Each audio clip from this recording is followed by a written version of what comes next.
Harka fuunee akkam jirtu daawwattoota keenyaa kun kan daawwataa jirtan hoggayyuu torban eeggate kan isiniif dhiyaatu qophii keenya kan Sona miidiyaa guyyaa har'aati. Sona miidiyaa har'aa keessatti torban dabarsine kana miidiyaaleen maal jedhan maal gabaasanii isa jedhu ilaalla. Hanga xumura sagantaa keenyaatti nu waliin tura.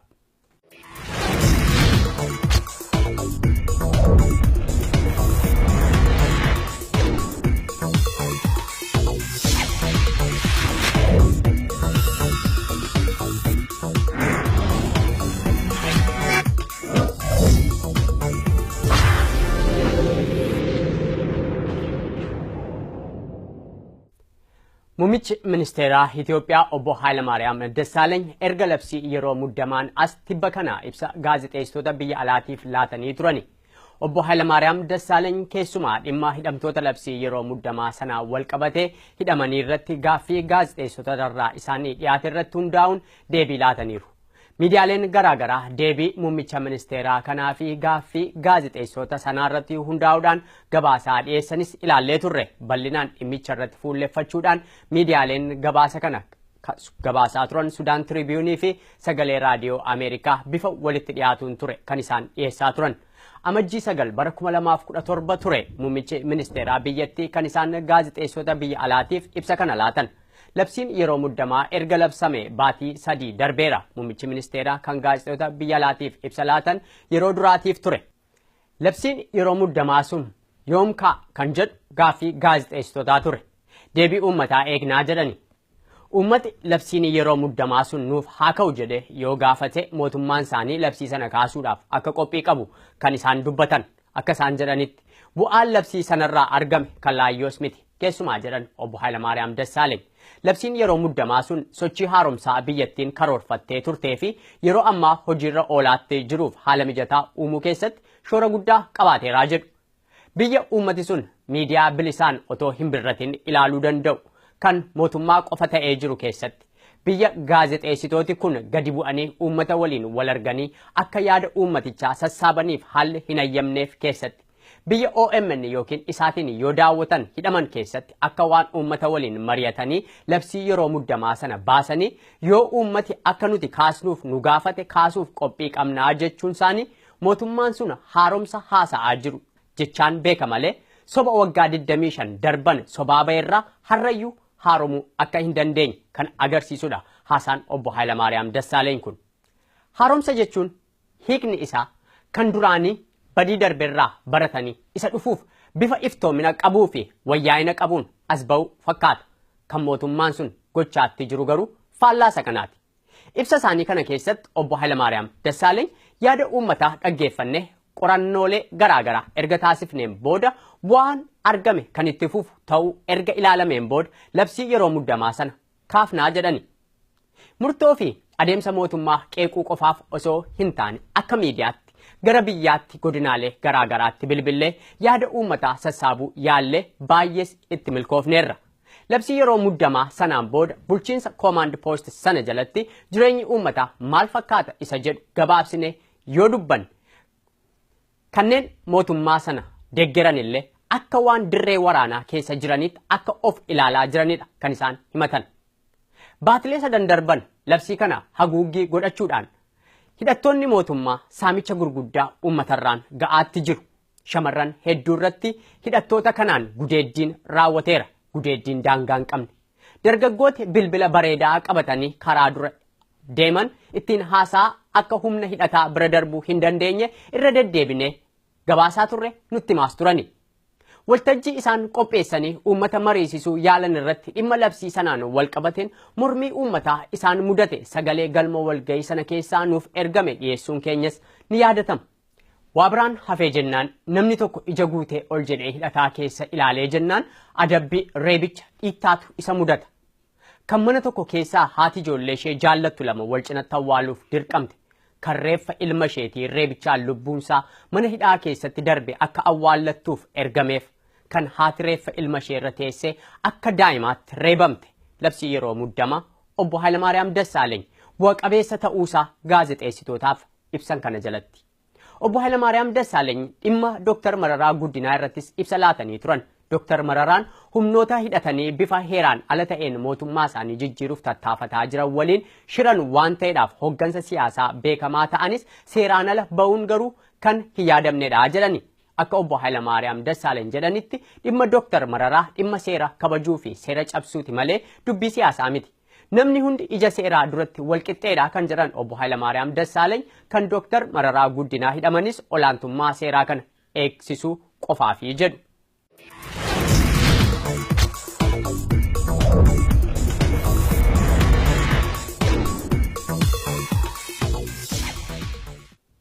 Kun kan daawwataa jirtan Sona miidiyaa har'aati.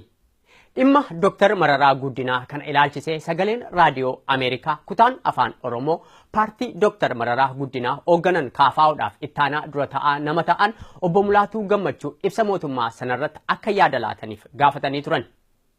Deebii gabaabaa obbo Mulaatuu Gammachuu deebisan mootummaan kun yoomi kan inni sagalee uummataa kabajee beeku kan jedhu ture. Akka isaan jedhanitti murtoo mootummaan murteeffate gaditti fide uummati wajjin dhiphachuu malee mirga mormuu fi qeequu ittiin qabu jedhani.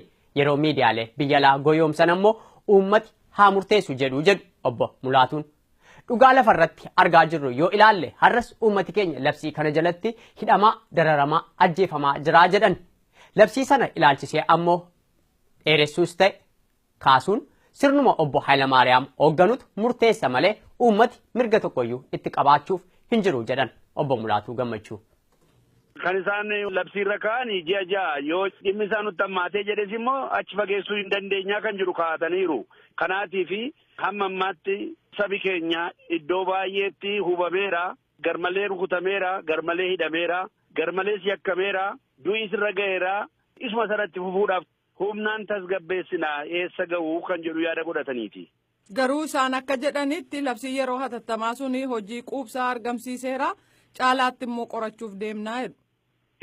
Kun ta'uu hin danda'a nama humnaan qawweedhaan irra dhaabatanii gaaffiin kee sirrii miti jedhanii itti dubbachuun humnaan waan gochuun waanuma jiruudha. Namni immoo du'aaf jireenya gidduu har'a bulee bor mirga kofiyyuu immoo har'a dubbadhee du'uudha. Isa kam kan wayyu kan jedhu keessaati malee kanaan dura waan inni gaafate deebi'ee fi afaan qabatee kan jedhu hin jiru.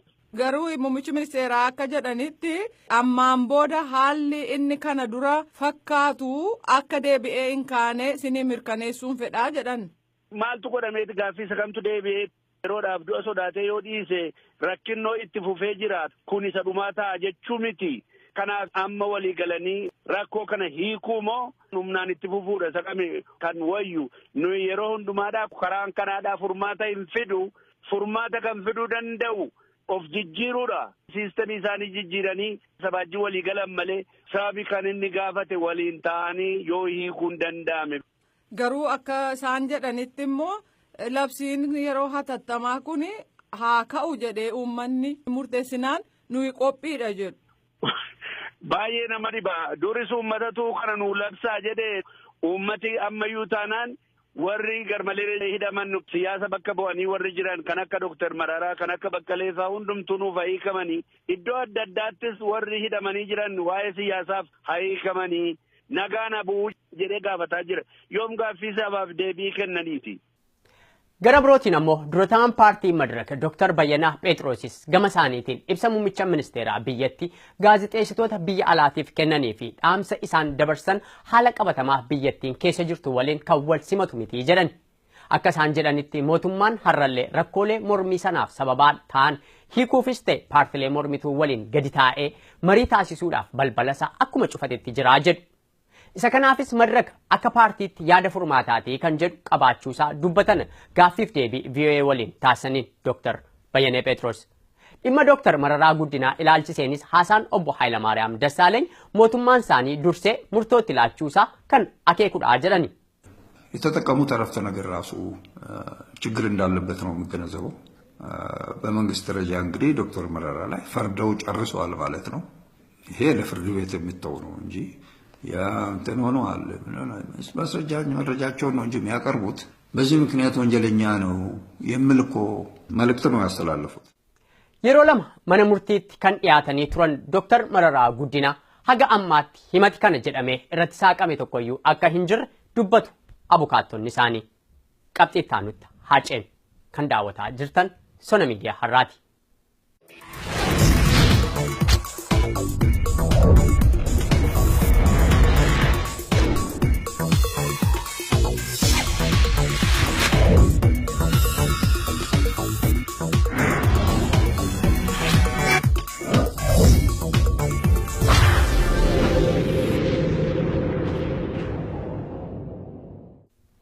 Haalli biyya Itoophiyaa keessaa baatilee sadan darban kana suukanneessaadha jedha maddi oduu Mail and Guardian jedhu.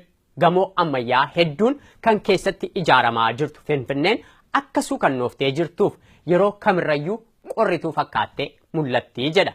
Yeroo ammaa galiin daawwannaarraa argamu biyyattii keessatti gadi bu'eera. Turistoonni baay'een biyyattii dhaqaa hin jiran, ajjeechaan biyyattii keessatti hammaateera. Muummichi ministeeraa biyyattii obbo Hayilamaariyaam garuu isa kana ni waakkatu jedha gabaasichi. Mail and Guardian Afrikaa mudannoo irreechaas tuttuqeera. Hokkara guyyaa sanaan namooti baay'een akka du'an gabaasee jira.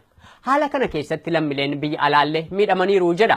Aangoo biyyattii dhuunfatee kan jiru murni adda bilisa baasa uummata Tigraay. Hokkara sanaaf kan inni sababaadha jedhee kaa'us miidiyaalee hawaasaatiif televezyiinota biyya alaa keessa maadheeffatan akka ta'e tuqee jira. Kanaafis tarkaanfii mootummaan sun fudhate intarneeta ugguruu sochii dhaabbilee siyaasaa daangessuu fi miidiyaalee kana cufuu ture. Akka inni jedhutti baroota darban biyyattiin mallattoo guddina misoomaa ta'uun dhaadheffamaa akka turte misooma Itoophiyaan ittiin dhaadheffamaa baate kana keessatti ammoo shoorri Chaayinaa olaanaa akka ta'es eereera. Waggoottan xiqqoo keessatti qoodi Chaayinaan biyyattii keessatti qabdu dachaan kan dabalaa dhufe ta'u hariiroo Chaayinaa fi Itoophiyaan waliin qaban mormii uummataa biyyattiin akka qormaati jabaan mudates ibsee jira. Akka gabaasa kanaatti maddi nagaa dhabuu biyyattii misoomni jedhamu kun walqixa uummata sanaaf hiramuu hanqachuu akka ta'es gabaaseera. Misooma Itoophiyaa keessatti waldorgommii biyyootii dhihaatiif Chaayinaa taasisaa jiranii gadi fageenyaan tuqeera Mail and Guardian.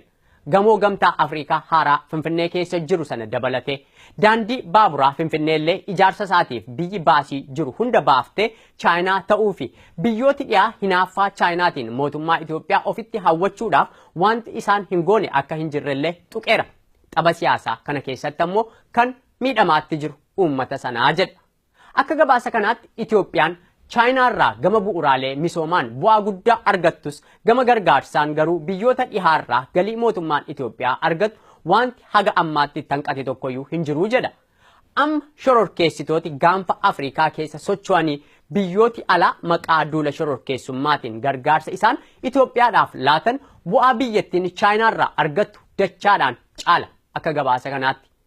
Haa ta'uti akka gabaasichaatti nageenyi gaanfa Afrikaa Chaayinaafis ta'e Ameerikaadhaaf murteessaa akka ta'e eeruudhaan guddina dinagdee waloo irratti kan fuulleeffattu Chaayinaas taate bilisummaa namtokkee fi mirga namoomaa irratti fuulleeffadhaa kan jettu United States bifa tokkoon yookaan biraadhaan Chaayinaa waliin Itoophiyaa irratti dorgommii keessa akka jiran eeree isaan kun lamaanuu garuu hanga gaanfi Afrikaa nagaa hin qabaannetti bu'a qabeessa ta'uu waan hin dandeenyeef dursa rakkoo mul'achaa jiran hiikanii furmaata waraayinsaa argamsiisuun nagaa naannoo sanaarratti hojjechuu isaanii lachanuun bu'a qabeessa taasisuuf deema malee bu'a qabeessa ta'uuf hin jiranii jedha.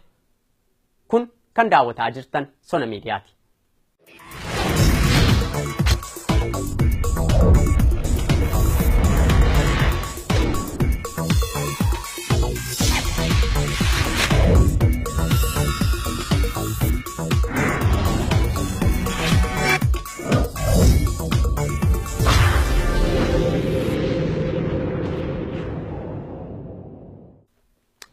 Qabxiittaanutti yoo ceenu ammoo balaan baaburaa bara 1977 Awaashitti mudate balaa baaburaa suukanneessaa addunyaan kun seenaa ishee keessatti keessummeessite 10 keessaa tokko akka ta'e Associated Press ifa godhe. Seenaa tajaajila daandii baaburaa bara 1820 irraa kaasee hanga bara 2017tti jiruun balaa mudate keessaa bara 1977 balaan Awaash irratti mudate sun suukanneessaa akka ta'edha kan Associated Press ifa taasise. Geejjibi baaburaa akkuma geejjiboota isaan kaanii balaa suukanneessoo ta'an keessummeesseera kan jedhu gabaasaan kun balaa kana keessatti akka malee suukanneessoodha kan jedhe 10 filatee yoom eessattiif akkamiin balaan sun mudate isa jedhu ifa godhee jira. Balaa isa duraa yoo ilaallu isa kurnaffaarraa eegallee gara tokkoffaatti gadi dhufna. Balaa baaburaa Al-Ayaataa jedhamu kan biyya Masrii yookiin Ijipti keessatti guraandhala bara 2002 mudatedha.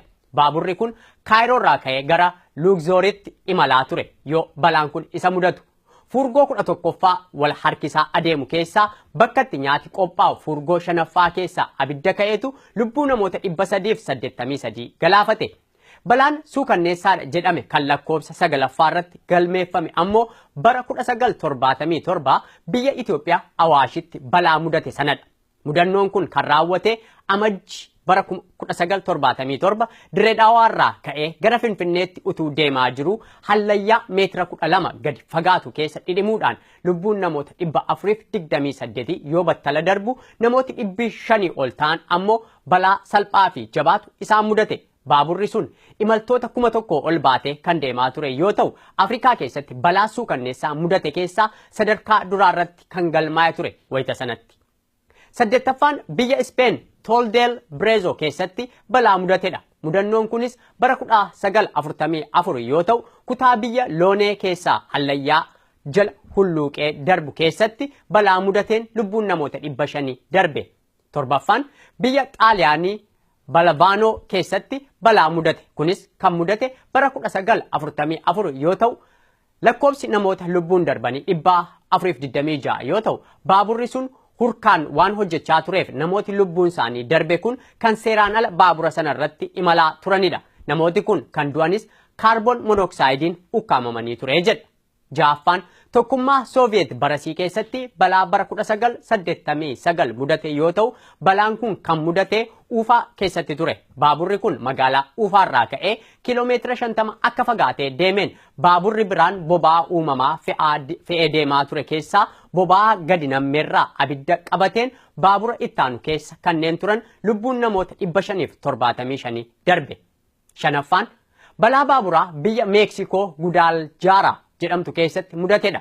Balaan kun kan mudate bara 1915 yoo ta'u sababaan balaa kanaa meeshaa baaburaa sanaa ittiin to'ataa turan hojii ala ta'uu isaatiin ture. Kanaanis lubbuu namoota 600 darbe. 4ffaan balaa baaburaa biyya Hindii keessatti bara 1981 mudate yoo ta'u baaburri kun riqicha Bagamaantii jedhamu otoo ce'aa jiru riqicha sanarraa kaatee laga keessatti kufuu isaatiin namoota 500 hanga 800tti tilmaamantu lubbuudhaan darbe. 3ffaan biyya Roomaaniyaa magaalaa Kiyuriyaa jedhamtu keessatti bara 1917 baduu lubbuu namoota 1000 ta'aniif sababaa kan ta'e yoo ta'u sababaan balaa sanaa haga ammaatti ifa hin taane. 2ffaan biyya Faransaay Saint Michael de Morino keessatti balaa baaburaa mudate ture. Balaan kun kan mudate bara 1917 yoo ta'u loltoota yookaan waraana biyya Faransaay 1000 baatee deemaa jiru galagaluun battala lubbuun namoota 700 darbe. Balaan baaburaa inni 1ffaan ammoo balaa biyya Sri Lankaa sunaamii keessatti mudatedha. Kunis waggaa 12 dura bara 2004 yoo ta'u balaan kun addunyaa keenya irratti balaa baay'ee suukanneessaadha jedhaman keessaa tarree duraa irratti kan galmaa'ee jirudha. Balaa kanaanis lubbuu namoota darbanii 1700 yoo ta'u sababa balaa sanaan kirkira lafaa garba Hindiirraa ka'een balaa sunaamiin rukutamee ture kan lubbuun namootaa amma kanaa darbe. Kan daawwataa jirtan Sona miidiyaa torban kanaati.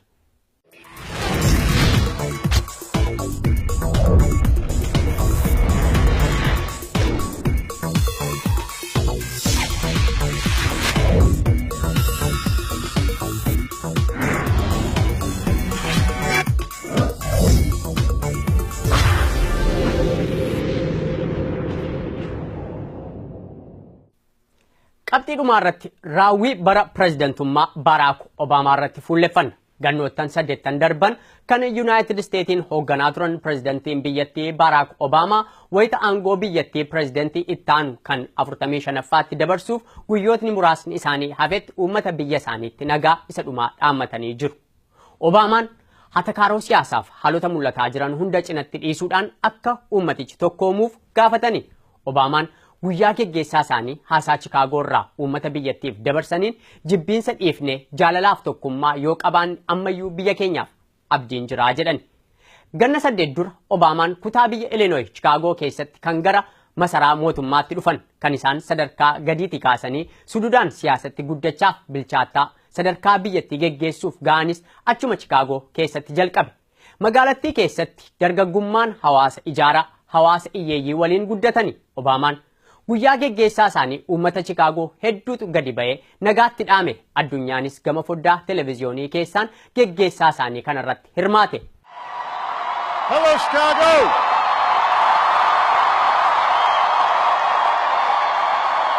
It's good to be home. Thank you. Thank you, everybody. Thank you. Thank you. Thank you.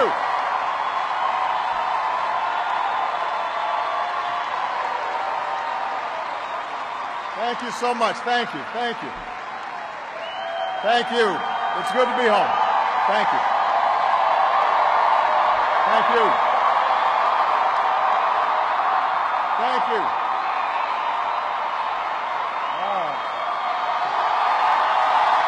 Thank you. Obaamaan biyya siyaasaan gargar walirte filannoo biyyattii kan bara kanaa gara dhabe kanaan uummata abdii kutatellee biyya keenyaaf ammallee abdiin jira jechuun abdii labsan waltajjii sanarratti. Guutummaan haasawaa Obaamaa kan irratti fuulleffate jijjiirama wal danda'uu fi tokkummaa irratti ture. Uummati mirga seerri laateef falmachuu akka qabus onnachiisani. Nuti gurraacha hin jennu, adii hin jennu, daalacha hin jennu, paartii yookaan paartii sasan hin jennu. Saalaan nama gargar hin qoodnu hundi keenyayyuu akka namaatti nuyi nama tokkodha jedhan. Obaamaan yoo bara pirezidantummaa isaanii xumuranii uummata biyyattii hundatti nagaa dhaammatan bara ofii isaanii keessatti kan uummata isaaniif hojjetan kan itti dhama'an rakkoo akka nama geggeessaa tokkootti keessa darbaniif isaan mudate haala amma United States keessa jirtuu fi kan biyyattiin itti deemuu malti jedhan hunda utuu hin hafne hundarraa haasa'aniiru. Namoota waliin hojjetanillee maqaa dha'uudhaan galateeffataniiru. Hunda caalaa garuu maatii ofii keessumaa ijoollee isaanii lamaanii fi haadha warraa isaanii Michelle Obaamaa yoo faarsan imimmaan qabachuu dadhabanii uummata sana duratti imimmaan haqatan. Obaamaan. Michelle.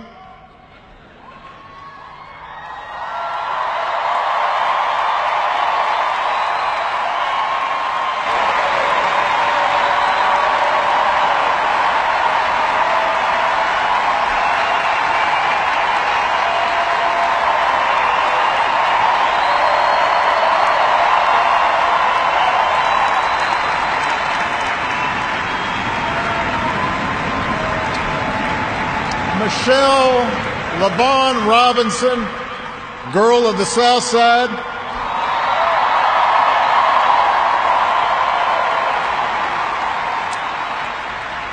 For the past 25 years, you have not only been my wife and mother of my children, you have been my best friend.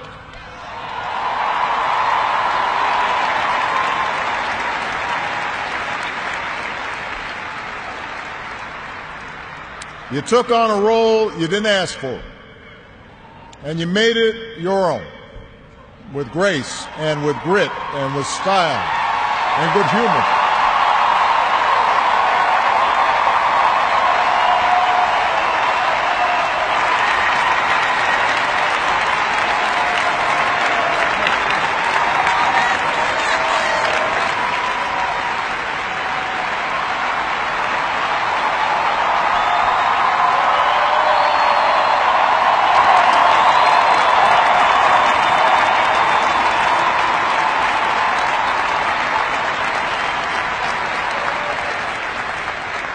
You made the White House a place that belongs to everybody. And a new generation sets its sights higher because it has you as a role model. So you have made me proud, and you have made the country proud. Malia and Sasha, under the strangest of circumstances, you have become two amazing young women. You are smart and you are beautiful, but more importantly, you are kind and you are thoughtful and you are full of passion. And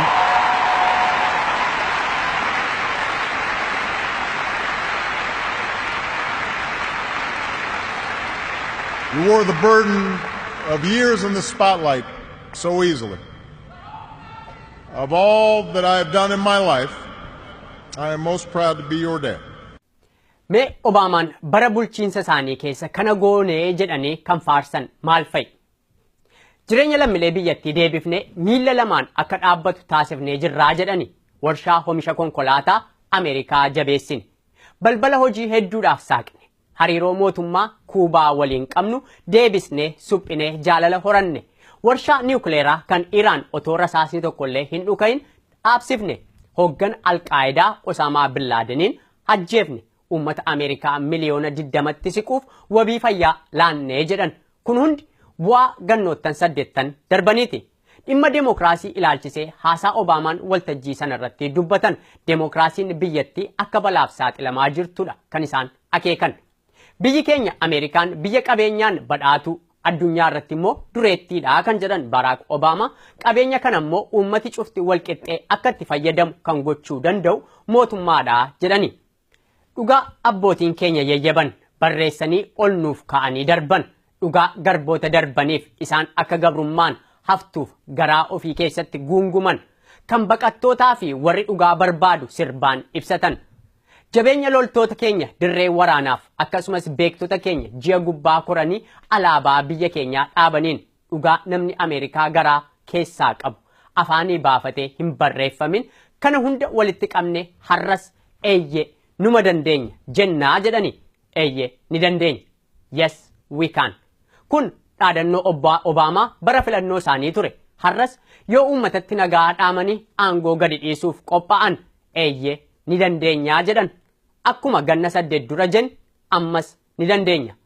Kun kan daawwataa jirtan Sona miidiyaa torban kanaati. Torban ammoo sagantaa biraan walitti deebina. Hanga torbanitti torban gaarii. Ifooda deebi'ee isa diinnin bituu tokkichi ilma ormaa takka yoo muratu qawwee fannifatee garatti hirkatee dinnansaa eeggataa garaasaa hidhatee.